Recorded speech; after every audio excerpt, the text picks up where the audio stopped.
હવે તો ફ્રેન્ડ્સ આ છે પેપર ધોરણ 12 ભૂગોળનું. તો આપણે વિભાગ એ જોઈ લઈએ, બરાબર ને? ઓકે, તો તમે વિભાગ એ જોઈ લેજો. પ્રશ્ન નંબર 1, 2, બરાબર ને? આ પ્રમાણના જે તમને પૂછાઈ શકે છે. તો મિત્રો, આ સૌથી અગત્યનું પેપર છે. ચેનલને લાઇક કરો, શેર કરો, સબસ્ક્રાઈબ કરો. અને આ તમે જોઈ લો કે એકવાર તમને આ બધા સવાલ આવડતા છે કે નથી આવડતા, બરાબર ને? માનવ ભૂગોળમાં કેન્દ્ર સ્થાને છે. ઓકે, તમે જોઈ લેજો, બરાબર ને? યહૂદીઓએ પશ્ચિમ એશિયાના રણ વિસ્તારમાં કયો નવો દેશ વસાવ્યો?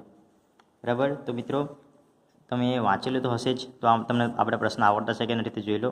પ્રશ્ન નંબર 3, પ્રશ્ન નંબર 4, 5. ભારતમાં સૌપ્રથમ રેલની શરૂઆત કયા વર્ષમાં થઈ? બરાબર ને? ઓકે. નીચેનામાંથી કયું સમૂહ સંચારતંત્રનું મુદ્રિત માધ્યમ છે? આ મોડેલ પેપર છે મિત્રો. તો આમાંથી ઘણા બધા પ્રશ્નો પૂછાઈ શકે છે અને આમાંથી ઘણું બધું આવી શકે છે. ઓકે, તો તમે એકવાર ચેક કરી લો કે તમે જે અભ્યાસ કર્યો છે પ્રથમ પરીક્ષા માટે, શું એ તમને આવડતું છે? પ્રશ્ન નંબર 7, 8. બરાબર ને? પરિવહનનું કયું વાહન દૂષણ ફેલાવતું નથી? રેલ, બસ, સાયકલ, વિમાન. ઇતિહાસ ઉપર ભૂમિનો પ્રભાવને મહત્ત્વ આપનાર? કાન્ટ, સ્ટ્રાબો, બકલ કે હિંગિંગ્સ? બરાબર ને? પછી આ બધા પ્રત્યેકના એક ગુણવાળા પ્રશ્ન તમે જોઈ લો. બરાબર ને? કયા સમયગાળાની સંશોધન યુગ કહેવામાં આવે છે?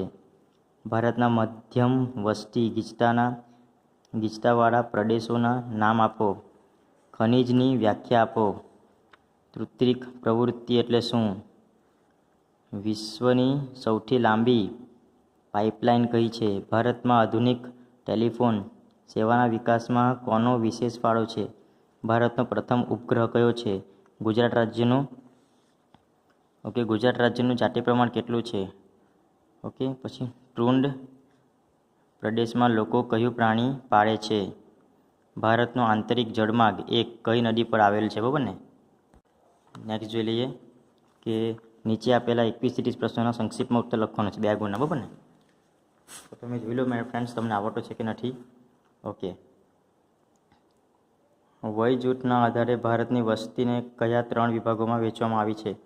આ પ્રશ્ન નંબર 21, 22, 23. અથવા આ ચતુર્થક પ્રવૃત્તિ એટલે શું? ઇન્ફોર્મેશન ટેકનોલોજીનો અર્થ શું છે? સ્વર્ણિમ ચતુર્ભુજ. બરાબર ને? રાષ્ટ્રીય ધોરીમાર્ગ યોજના શું છે? ઓકે, 1 થી 30 તમે જોઈ લેશો.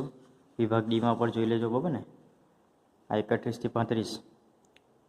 ઓકે. સડક માર્ગનું મહત્ત્વ શું? Next pipeline. ઓકે, પાઇપલાઇનના લાભ જણાવો. ફિલ્મ ઉદ્યોગ વિશે ચર્ચા કરો. કોમ્પ્યુટરના ઉપયોગો જણાવો. ખબર. અસ્થાયી પશુપાલન અને વ્યાપારિક પશુપાલન વચ્ચેનો તફાવત આપો. ભારતનું ભાષાકીય માળખું. સેક્શન ઈમાં બી જોઈ લો. પ્રત્યેકના 5 ગુણ છે. બરાબર ને? વસ્તી ગીચતા પર અસર કરતા ભૌગોલિક પરિબળોની ચર્ચા કરો. ઓકે, 41 થી 43 અને 43માં અર્થ આપેલું છે.